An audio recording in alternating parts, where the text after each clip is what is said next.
we are gonna go through a whole list of comfort foods. And so our second comfort food meal that we're gonna go with today is one of everybody's favorites. We're gonna do a healthy crock-pot pot roast. I'm gonna go through all of our ingredients that we have. We're gonna do our very best to make this the healthiest pot roast you've ever had without sacrificing the flavor. So let's go through all of our ingredients and everything that you are gonna need from start to finish to make this recipe possible. First and foremost, you need a crock pot or a slow cooker. It doesn't have to be crock pot brand. This one is a Hamilton Beach, and you can tell it's been used a lot. It's a little beat up, but sometimes those are the best ones. This one I believe is a 8 or a 9 quart. This one's a big one. I would recommend you to get a bigger crock pot because a roast usually takes up a lot of space. Okay, so make sure you have a crock pot. I do also recommend that you get some crock pot bags. I forgot those at the store, but it's okay. It's just a little extra cleanup at the end of the day, but not a big deal. So crock pot bags, if you can get a hold of those. Aldi actually carries those as well if you're trying to stay a little closer to a good budget. You're gonna need some organic extra virgin olive oil spray.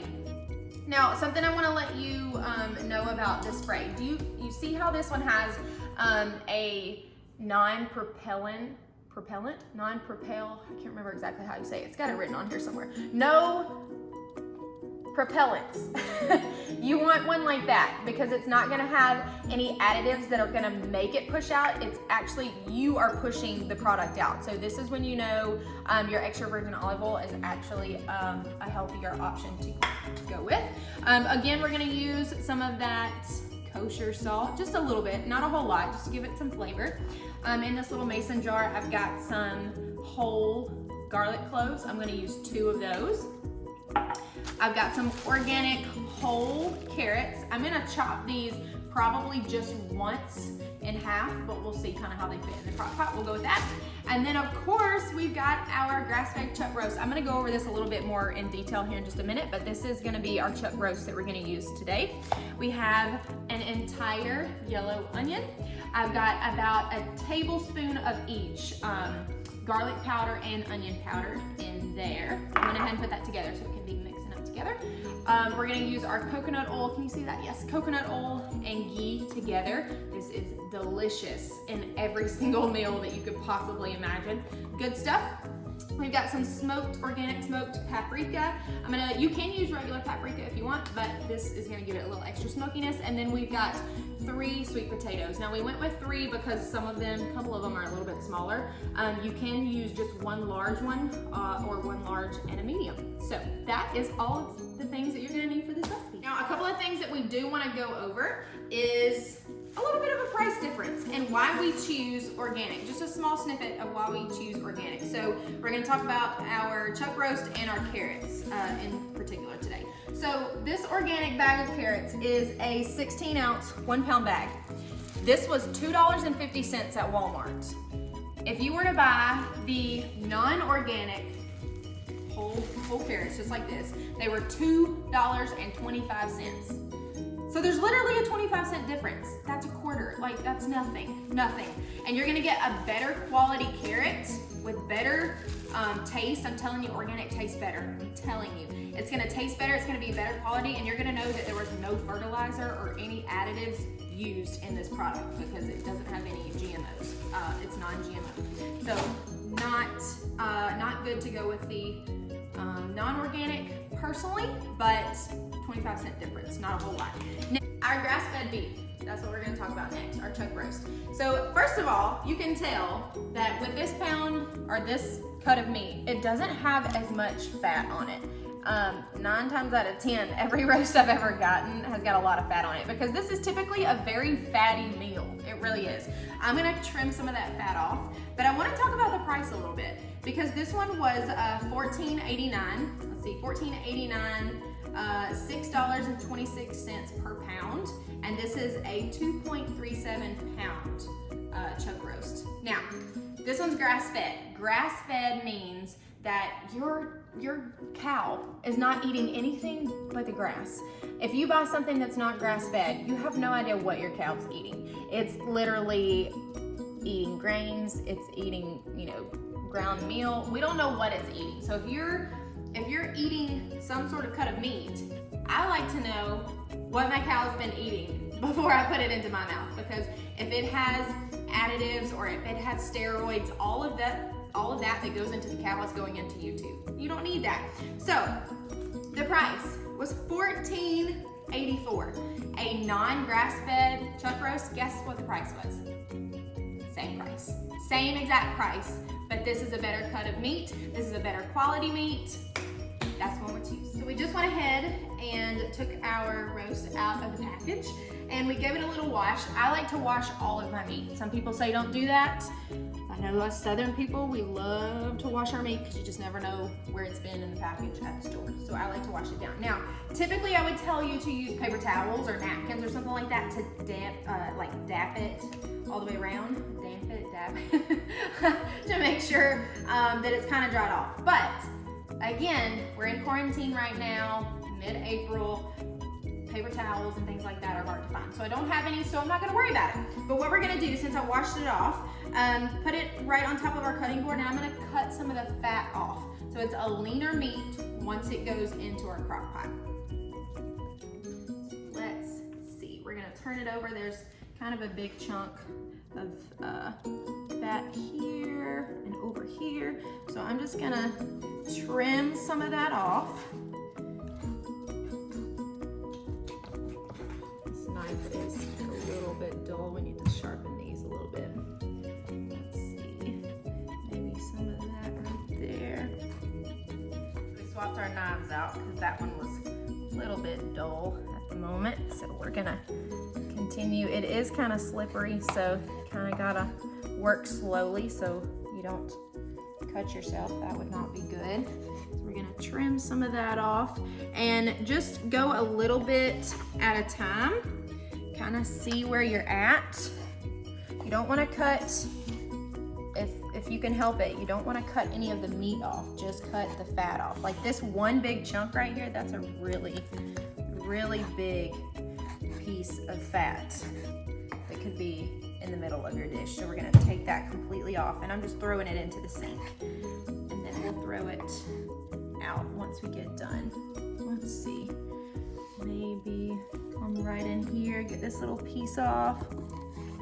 So you're just trimming it up, just like if you were, you know, trimming a steak, or if you like to trim chicken thighs, if you really like chicken thighs. Sometimes I like to trim some of the fat off because those are usually fatty meats. So we want this to be a really lean meal, especially with it being a dinner. We want to make sure we trim it up really, really good. Let's save all of the extra meat. Now you see, that was like a huge big chunk right out the center, just of fat. So that's what I'm working with. Now, you see these little smaller little pieces? Sometimes you can kind of pull those off. Sometimes they'll come off, sometimes they don't, but just slowly work with it. Don't go super fast. You wanna make sure that you get it off and that you keep your fingers nice and safe. So we went ahead and cut off all the fat. Oh, we got one more little piece here. Cut off all the fat, or you know, not all of it, but the bigger chunks. And I'm gonna show you exactly how much we actually cut out, because man, there was quite a few pieces. I'm gonna flip this over just to double check since I missed a few pieces. And get the rest of those off. And what I'm gonna do is, I've got a mixing bowl here. I'm gonna go ahead, that one's should be pretty good to go. Chunk that one in there. Now, don't worry too much about your roast kind of falling apart, because think about it, when your roast is cooking, like it's gonna shred and it's gonna fall apart in the middle of cooking, so that's not really a big deal. Okay? Can't believe I missed this piece.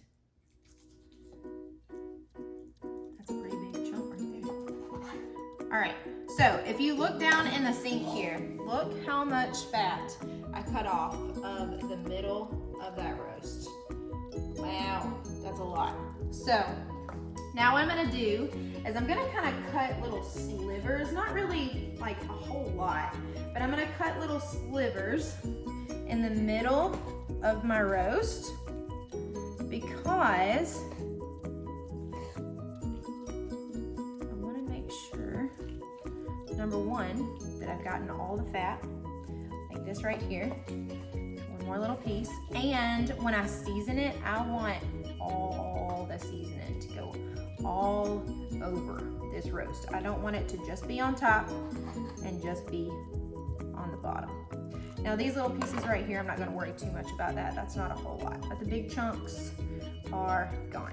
Okay, I'm gonna take all of my meat in there, move my cutting board to the side a little bit here. Now, first things first, I'm gonna wipe my hands off. We're gonna add in our seasoning.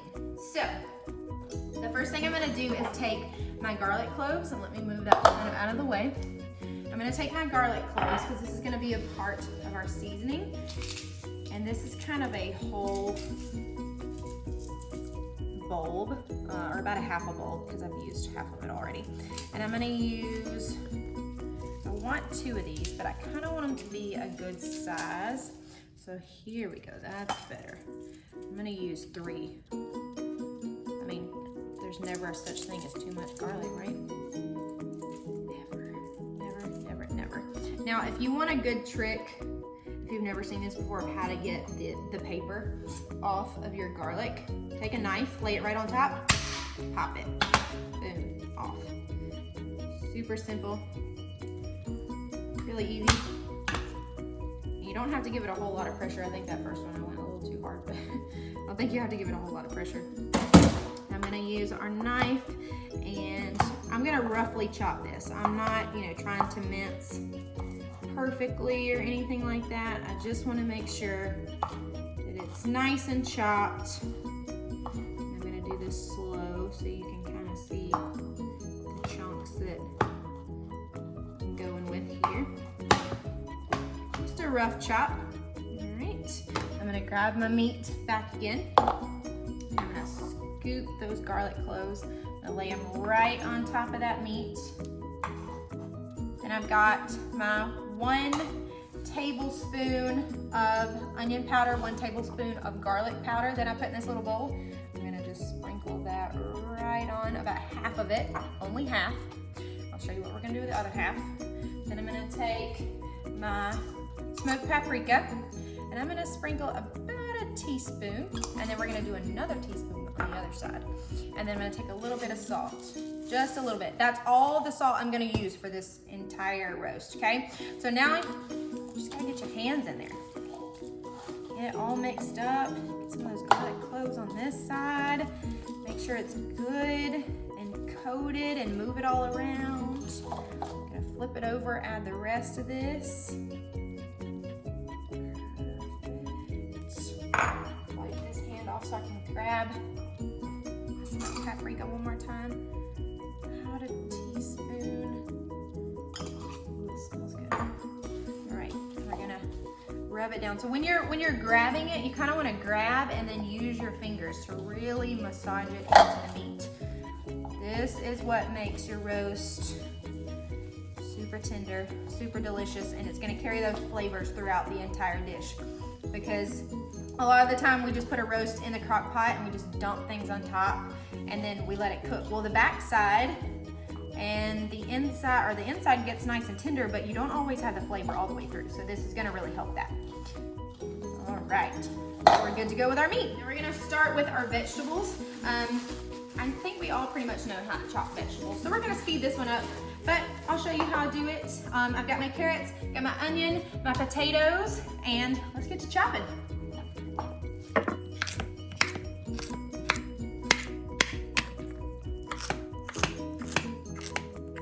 Thing we're gonna work on is our potatoes. I'm gonna wash these potatoes pretty good because sometimes, especially when they're picked straight out of the garden, because these are organic sweet potatoes, they do have a lot of dirt on them a lot of times. So you want to get that grit off. You don't want that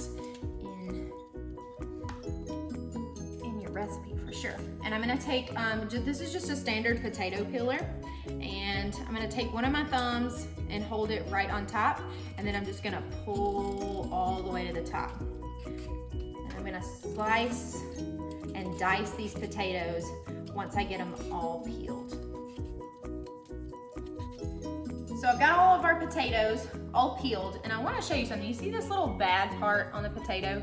Well, the end of this potato peeler, you can actually go down in there, and that's exactly what those little things are for. Just to dig down in there, get that little bad part out, and voila. So then your potatoes are all set. I'm gonna go through all of these. I saw that one right off the bat, but I don't think they had too many. Here's one. Get in there and take this one out too. Boop, perfect. So that's why they have those little pointy ends on there. That way you can go in there, pick it out really quick, and you don't have to do a lot of cutting to where you're really tearing up your potatoes. I think that's all we got. All right, so here's what I'm gonna do. Move that out of the way so you can see a little better. I'm gonna do one at a time. I'm gonna cut the ends of these potatoes off because I don't want the stems, or not the stems, but just the top end and the tail end of the potatoes. I don't want those. Go, just the tips off. And I'm gonna take the potato and I'm gonna cut it long ways first, and then I'm gonna flip them over. So, let's see.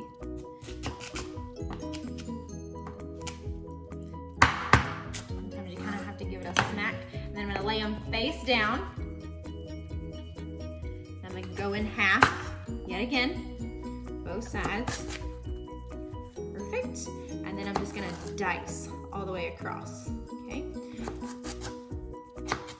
Again, go slow, especially if you're working with really large sweet potatoes. These are not very large, but that's the size we're going for, okay? Perfect. Now I'm gonna slice and dice the rest of these, and then we'll go to our next step.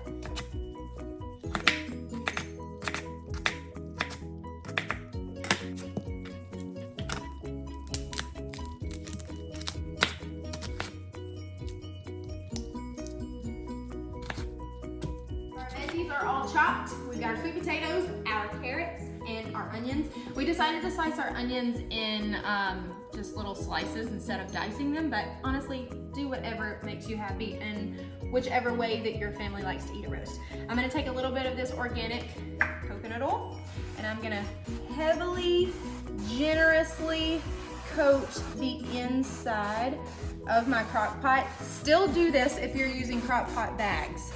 Either way, you don't want it to stick to the bag either. Okay, so the first thing that we're gonna do is we're gonna add in our roast. Now I'm just gonna plop it right on inside, and no rhyme or reason, just let it hang out right on inside there. I'm gonna take my onions, and I'm gonna sprinkle and kind of break those up. Make sure they go right on top of the roast.